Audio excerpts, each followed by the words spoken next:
Fé? Biscoito. Cadê? Onde? Vamos procurar o biscoito.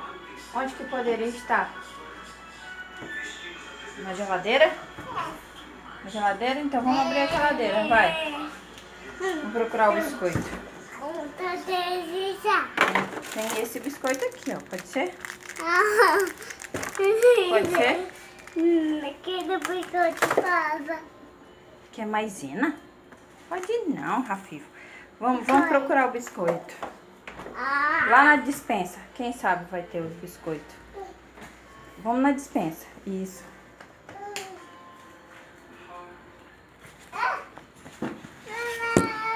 Tem biscoito. Achou?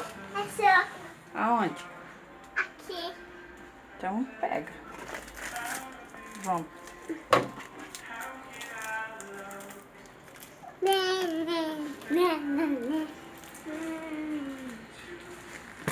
Você quer quantos? Ô, Fifo, você quer quantos biscoitos? Tem que colocar no potinho. Assim, vou colocar o potinho.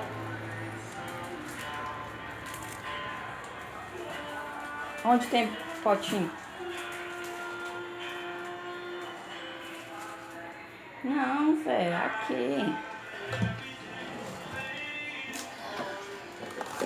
Aqui, Rafa. Aqui, Rafa. Ó, aqui tem um potinho. Aqui tem.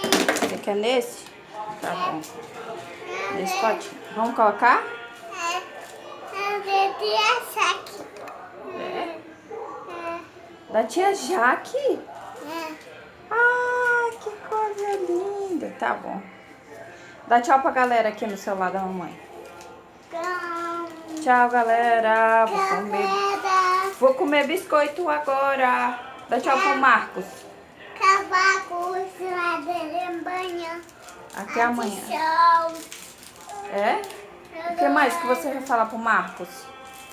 O bichonto. É? E o que você gosta de assistir o Marcos? Quero banana.